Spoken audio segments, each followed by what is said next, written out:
이 롯데에 대해서 다들 조금 감정들이 안 좋으신가? 회의를 할 때 그럼 헤임 롯데월드타워 문짝이 떨어졌어. 그 신격호 회장님 이렇게 손 잡으시는 그 순간 얼마 전에 저희가 롯데그룹 정말 위기인가 그 유동성 위기설에 대해서 콘텐츠를 한번 다뤘잖아요. 근데 댓글 혹시 봤습니까? 댓글을 보면은 뭐 이렇게 롯데타워의 저주, 뭐 예를 들어서 마천루의 저주라는 거 있지 않습니까? 이런 거 걱정하시는 분들도 있고, 어떻게 하는 사업마다 인수하는 기업마다 이렇게 말아먹느냐, 혹은 신유열이 아니고 시게미스 사토시입니다. 오너 리스크, 그리고 뭐 지배구조, 3세 승계, 와이스트리 최고의 콘텐츠, 이거 좋다. 그리고 이 직원들을 박봉에 부려먹는다 등등. 약간 이 롯데에 대해서 다들 조금 감정들이 안 좋으신가?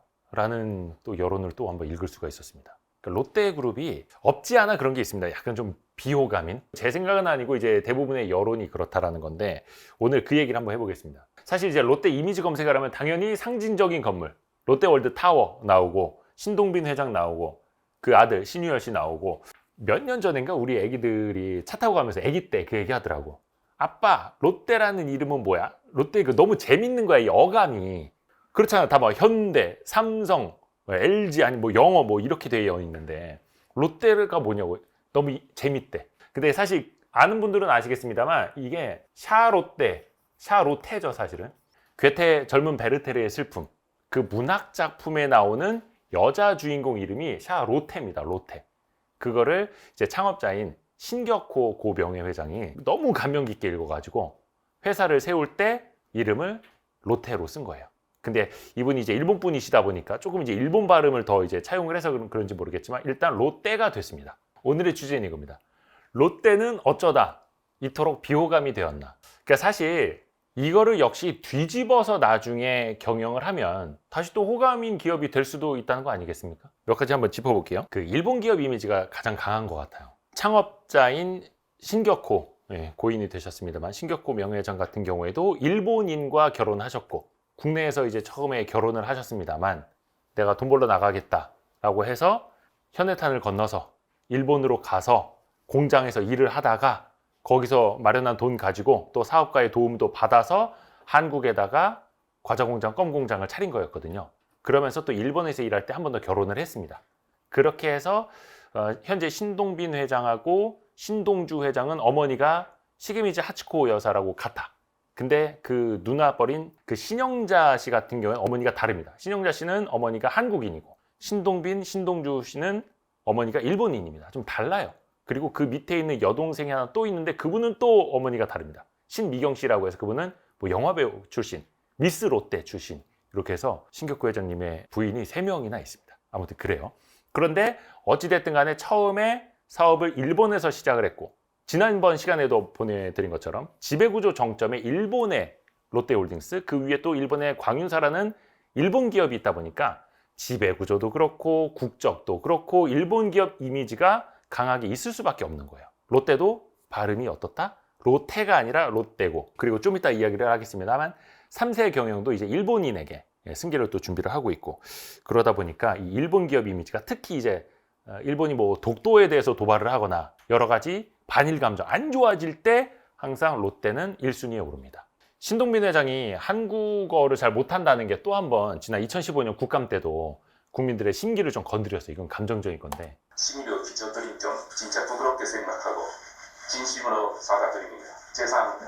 그 일본 롯데 제과하고 한국 롯데 제과하고 같이 하는 게 훨씬 시너지 효과도 있고 지주 가치를 올릴 수 있다. 그렇게 생각하고 있습니다. 그래도 아마 지금은 한국어 발음이 더 나아지셨을 겁니다. 열심히 뭐 노력하고 계시다니까.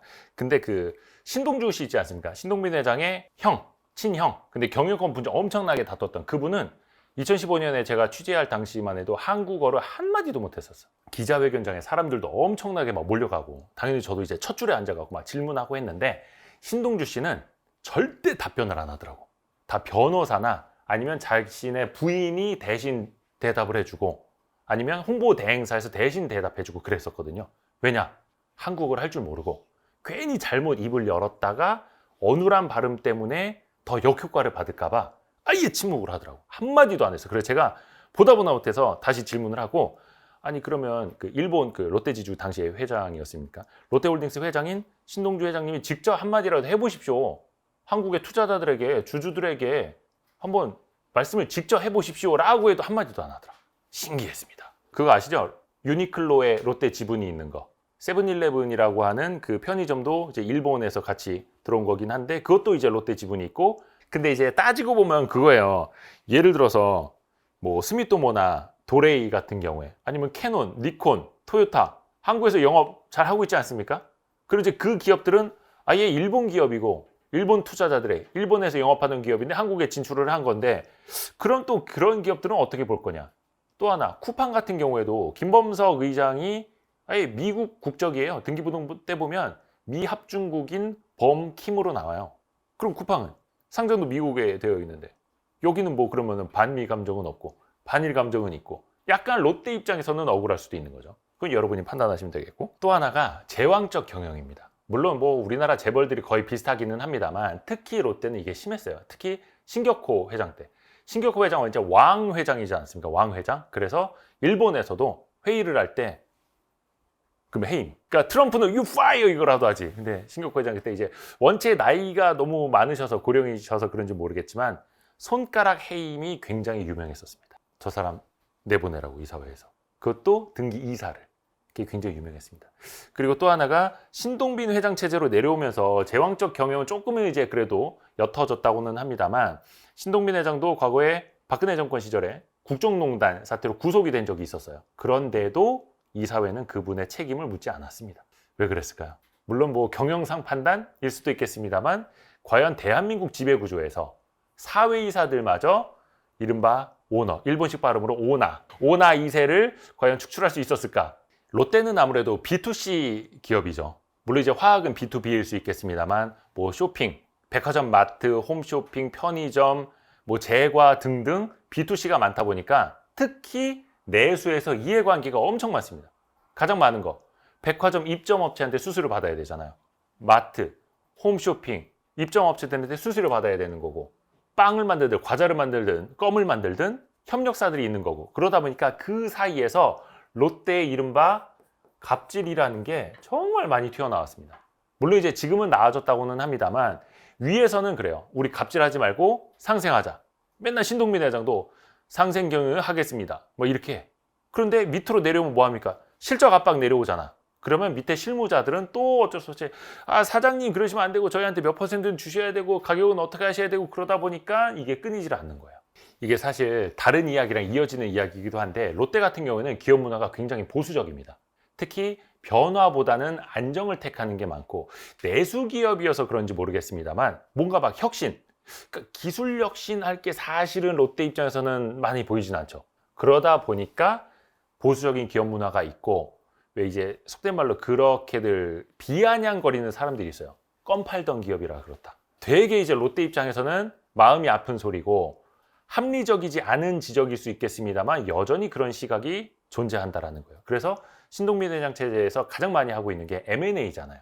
혁신 기업들 막 스타트업에 투자하고 막 무슨 뭐 벤처 기업 무슨 뭐 스타트업 혁신 무슨 데이 열어 가지고 뭐 전시 관람도 하고 거기에서 롯데가 직접 투자할 거 찾고 막 바이오 기업 투자도 막 물색하고 그래서 계속해서 변모를 하려고 하는 거예요. 이번에 케미칼 같은 경우에도 전통 석유화학에서 첨단 소재 쪽으로 조금 더 무게중심을 두자라는 쪽으로 변모해 가려고 하고 있고 조금씩은 그래도 달라지고는 있습니다만 이거 아마 들어보신 분들 많으실 텐데 특히 롯데를 예전에 접했던 분들 직원 처우가 굉장히 박합니다. 특히 그 어떤 뭐 IT 금융에 비했을 때 내수 기업은 특히 유통이 원래부터 직원들의 평균 연봉이 낮았어요.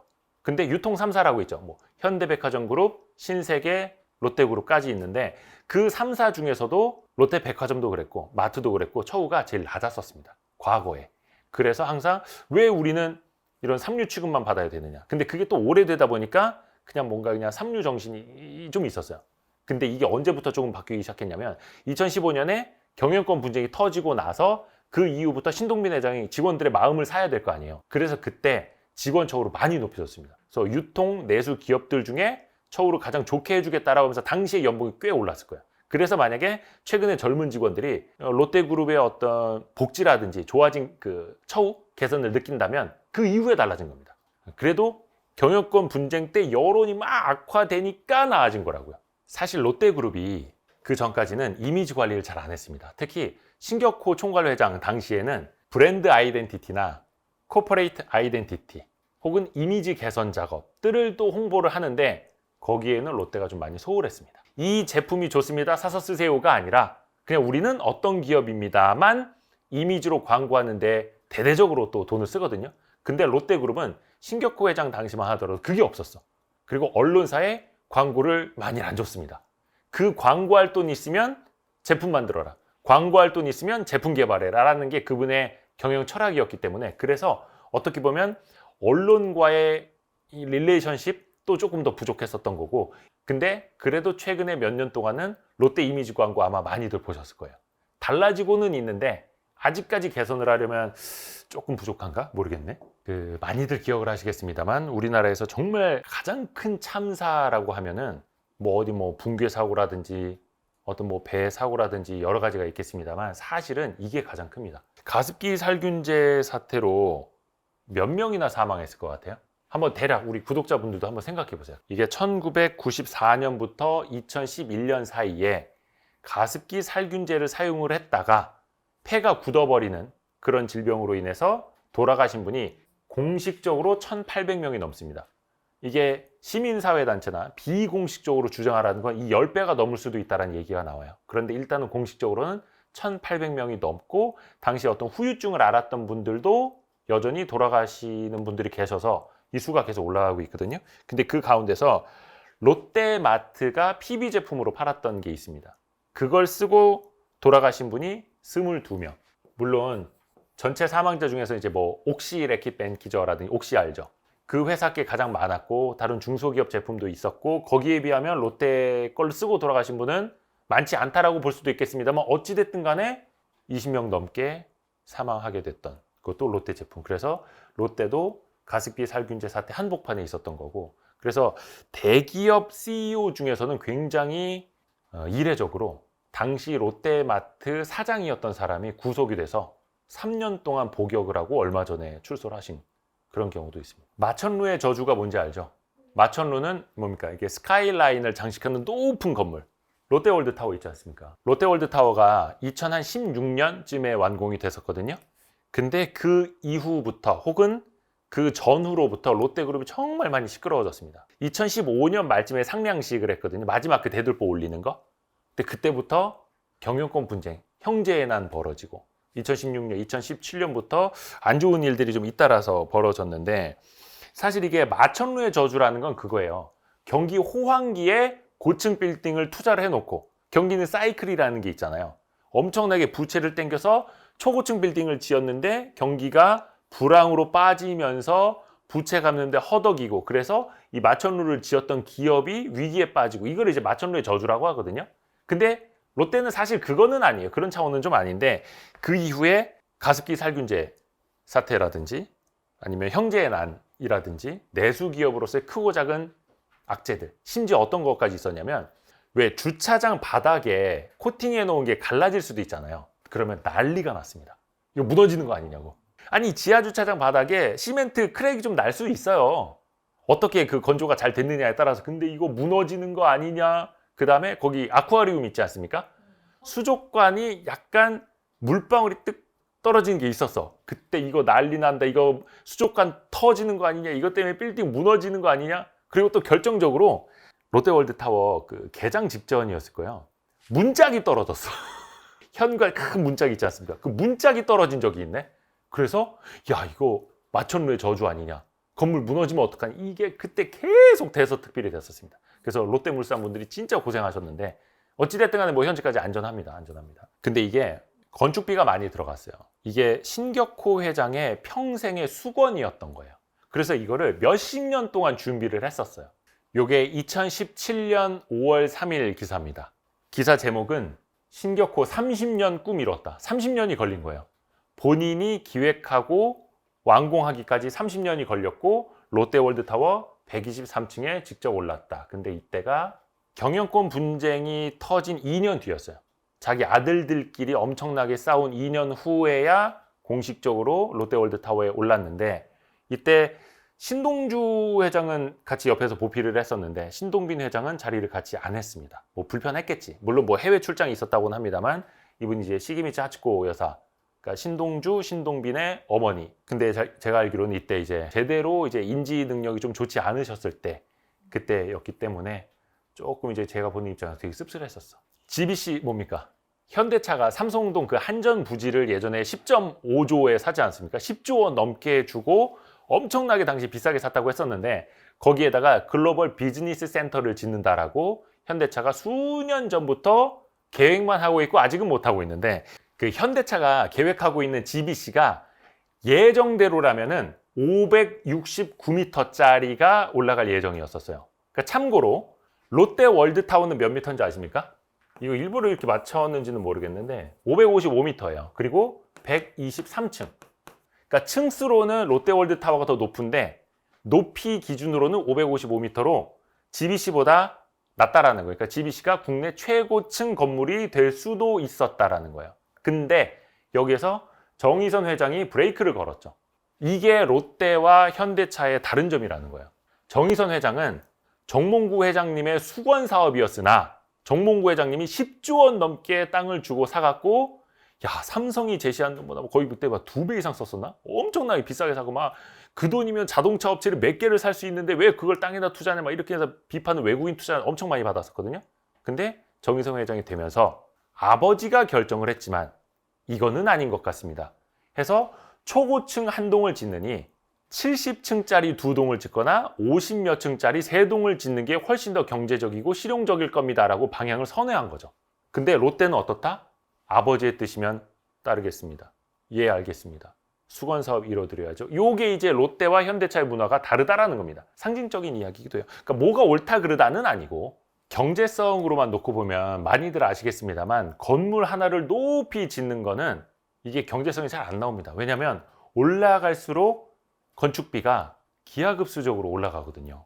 그러다 보니까 실질적으로는 낮은 거 2동이나 3동을 따로 짓는 게 훨씬 더 경제적인 겁니다. 근데 과연 이런 의사결정을 아버지의 뜻을, 아버지의 수건 사업을 회장님의 수건인데 그거를 뒤집을 용기가 있느냐?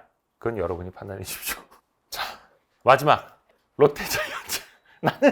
나는 이거 얘기 안 할란다. 왜 야구단 때문에 그룹이 욕을 먹어? 왜 야구단 때문에 그룹이 비호감이야? 나는 잘 모르겠다. 저는 야구를 잘 몰라가지고요. 나는 그냥 뭐 어디 가서 4번 타자 하는 그런 친구랑 이름이 똑같은 뿐이지. 아니 그 롯데 이대호 때문에 Y3 이대호가 검색이 안 돼. 옛날에는 그랬습니다. 근데 지금은 내가 더 많이 검색되는 것 같은데. 진짜로 한동안은 제가 불만이 있었어요. 내가 아무리 특종을 써도 롯데 이대호가 안타 하나만 쳐도 기사가 막 수십 개가 쏟아지는 거야. 그래서 뭐 지금 이제 은퇴하셨으니까. 아무튼 롯데자이언츠가 언젠간 우승하겠죠. 그래서 부산은행에서 계속 특판 예금은 매년 팔고 있지 않습니까? 거의 사기성이 농후하다고 이제 비아냥을 받고는 있습니다만 롯데가 우승하면 뭐 예적금 금리 얼마 드립니다 막 이런 거 꼭 한번 우승을 해서 좀 비호감을 좀 탈피했으면 하는 바람이고요. 이거는 2015년 경영권 분쟁이 한창이던 시절의 이야기거든요. 근데 왜 9년 전 이야기를 다시 꺼내느냐 그건 뒷부분에 말씀을 해드릴게요. 한번 보시죠. 이게 신격호 총괄회장이 심야에 일본에서 한국으로 귀국을 하는 그 김포공항 현장이거든요. 두 아들이 신병 확보 신경전을 벌였다라는 거예요. 신격호 총괄회장이 장남인 신동주 전 일본 롯데 부회장과 함께 일본으로 떠난 지 하루 만에 귀국했습니다. 그때 이때 제가 이 현장에 있었어요. 조금 이제 늦었습니다만 좀 사과를 드리려고 합니다. 돌아가신 분한테. 그러니까 원래는 기자들이 포토라인을 치고 있었어요. 여기는 넘어가지 말고 이쪽으로 지나가시니까 요 기자들이 이쪽으로 서서 고령이시니까 나중에 질문을 할 거면 하고 아니면 그냥 지나가고 이거였어요. 근데 처음에 원래 이쪽으로 온다고 롯데그룹 홍보팀에서 얘기를 했는데 이분이 이렇게 오다가 방향을 저쪽으로 튼 거예요. 기자들이 자동 반사로 튀어나갑니다. 일부 언론사에 공개된 동영 이렇게 튀어나가면서 이때부터 이제 아사리판이 된 거예요. 전문용어로. 어떻게 합니까? 저도 뭐 멘트를 하나 따야 되겠고 촬영을 또 해야 되겠고 그래서 저도 튀어나갔죠. 이거는 그냥 거의 기자로서의 본능이었어요. 여기 이 새끼가 접니다. 근데 그때 어떻게 나가서 이 휠체어를 잡고 계시는 분의 휠체어 한쪽을 제가 잡아서 맨 앞에까지 갔어. 마이크를 들이댔지. 회장님 이런 사실 알고 계세요? 라고 질문을 했어. 막 아사리판에서. 근데 그분이 어떻게 하셨는지 알아, 나한테? 그냥 정말 힘없이 휠체어를 잡고 있는 내 손을 이렇게 잡으시는 거예요. 그리고 정말로 아무 초점 없는 눈동자로, 왜 이 상황이 뭔지 하나도 모르시는 그 어르신의 눈빛 알죠? 우리 할머니도 돌아가시 직전에, 그러니까 세상에 무슨 일이 벌어지는지 정말 아무것도 인지하시지도 못하는 그 눈빛, 그 표정. 옆에서는 막 롯데그룹 홍보팀 뭐 막 경호원들이 막 떼내려고 난리고, 기자들은 아사리판이 됐고 후레쉬 터지고 비켜 마 이 새끼야 저 새끼야 하고 있는데, 마이크를 갖다 댔는데 내 손을 잡고 내가 누군지도 모르는 사이 이렇게 몇 미터를 가신 거야. 약간 그 생각이 들었지. 아 씨발, 내가 여기서 지금 뭐 하고 있는 거지? 약간 현타가 그때 왔어요. 그래서 그냥 약간 그 나도 모르게 약간 멍한 채 이렇게 밀려서 이렇게 나왔어. 근데 그 신영자 사장님이 있어. 그러니까 장녀. 그분이 그때 김포공항에서 일본에서 같이 들어오시는데, 그분도 너무 당황해 하시는 거지. 막 기자들이 몰리고 막 이러니까. 그래서 다치실 것 같더라. 그분도 고령이신데. 이쪽으로 오세요. 이쪽으로 해서 내가 옆으로 좀 안내를 해드렸어. 여기 계시면 안 돼요. 오히려 이렇게. 그러니까 그때는 그 그냥 열혈 기자로서 2015년이니 33, 4 얼마나 열심히 뛰어다녔겠어. 근데 그렇게 하면서 그냥 비판하는 기사만 쓰면은 다 최고인 줄 알고, 열심히 뛰어다니고 몸싸움 열심히 하면 최고인 줄 알았는데, 그때는 진짜 그 신격호 회장님 이렇게 손 잡으시는 그 순간 이제 그 뭔가가 이제 쿵 하고 오더라고요. 이때 전국에 생중계됐던 신동빈 회장의 대국민 사과 기자회견 때 제가 질문을 했다고 했잖아요. 그때 사실 제가 질문한 내용의 핵심이 그거였어요. 그 신동빈 회장 측에서는 아버지는 치매다, 인지적 판단 능력이 없다, 그래서 형인 신동주 회장을 회장으로 임명한 거는 잘못된 거다, 신동빈 회장을 해임한 게 잘못된 거다, 인지적 판단 능력이 없는 상태에서 신동주 씨 측이 이용하는 거다라고 주장을 했어요. 신동주 씨 측은 인지적 판단 능력이 명확하시다라고 주장을 했고, 그래서 제가 물어봤죠. 그러면 신동빈 회장님, 당신의 입으로 직접 당신의 아버지 인지적 판단 능력이 없다고 말씀을 해보십시오. 그러니까 속된 말로 아들로서 아버지 치매 걸렸습니다라는 얘기를 당신이 할 수 있느냐. 지금 그룹에서 홍보팀이 보도자료로 언론 플레이를 계속 그렇게 하고 있지 않느냐. 그럼 당신의 입장은 뭐냐? 라고 어떤 30대 혈기 넘치는 싸가지 없는 기자가 물어본 거예요. 근데 그때 신동빈 회장이 사실은 우문현답을 했어요. 저는 저희 아버지를 존경합니다 라고 그 이야기를 하고, 실질적인 뭐 치매 여부는 입에 올리지 않고 대답을 이제 어떻게 보면 회피를 한 거죠. 저는 그게 맞았다고 봐요. 어떻게 아들로서 전 국민 앞에서 우리 아버지 치매 걸렸습니다 라고 얘기할 수 있겠어. 물론 이제 그걸 질문한 기자가 잘못하기는 했습니다만, 근데 또 한켠에서는 본인이 그룹 지배력을 가지려면, 경영권을 가지려면 아버지의 인지적 판단 능력이 옳지 못하다, 바르지 못하다라는 걸 세상에 또 알려야 하고, 그래서 그걸 밑에 홍보팀을 통해 열심히 그 작업을 하고, 또 본인은 직접 그 얘기는 하지 못하고. 그래서 참에서 야, 뭐 이거 인간사가 뭐 이런가라는 생각도 했었어요, 사실은. 요거는 이제 언론 보도에도 많이 나왔습니다만, 신격호 회장이 정정하셨을 때, 신동주, 신동빈 사이가 나쁘지 않았을 때 같이 찍은 가족 사진이라고 해요. 여기에 보면은 이분이 지금 신유열 씨 같은데, 이분이 이제 그 이번에 전무에서 부사장으로 승진하는 신유열 씨, 요 가족 사진이 있습니다. 근데 뭐 재벌이라고 뭐 다를 거 있겠어? 가족끼리 모이면 그냥 맛있는 거 먹고 행복하게 담소 나누고, 사실은 그게 다인 건데. 근데 이렇게 또 훈훈하게 끝내면 야식 잡설이 아니지. 비판할 건 비판을 해야지. 지금 롯데그룹이 안팎에서 유동성 위기 설까지 겪고 있지 않습니까? 그래서 쇄신을 한다고 합니다. 그룹 전체 임원 규모 13%를 감축을 하고 계열사 사장 21명을 날려버렸습니다. 그런데 그 와중에 3세 신유열은 부사장으로 승진을 했습니다. 신유열 전무에서 신유열 부사장으로. 언제? 그룹의 위기 상황에서. 물론 뭐 젊은 피를 수혈을 하고 새로운 경영 뭐 혁신을 도모하고 그럴 수는 있겠습니다만, 이게 지금 맞는 타이밍인가? 그러면 그 경영 실책에 대한 책임은 다 계열사 21명의 사장이 책임을 지는 거고, 회장은 그대로 있고, 자기 자식은 전무에서 부사장으로 초고속 승진을 시켜주고, 이분의 본명은 시게미츠 사토시입니다. 근데 이제 한자어로 썼을 때 신유열 이렇게 돼서 신유열 부사장이라고 이제 하는 것 같은데, 국적은 일본이고, 근데 이제 이분이 이제 뭐 경영 전면에 나설 수도 있겠고 조금 더 경영 수업을 받을 수도 있겠습니다만, 어떻게 보면 이분이 제대로 실력 발휘를 해서 롯데를 위기에서 건져내고 그래서 롯데도 더 튼실해지고 성장 많이 하고 주가도 오르고 배당도 많이 하고 하면 또 고용도 많이 하면 뭐 좋은 평가를 나중에 받을 수도 있겠죠. 그 숙제가 있다라는 거. 해서 롯데그룹이 비호감을 벗고 호감 그룹으로 좀 거듭나길 바라면서, 그리고 롯데 자이언츠도 내년에는 우승을 하길 바라면서 조금 쓴소리 좀 남겨봤습니다. 조금이라도 야식 잡소리 또 Y스트릿이 도움이 되신다면 알림, 구독, 좋아요, 댓글, 다른 영상 보기, 알고 좋댔다 부탁드립니다. 뿅!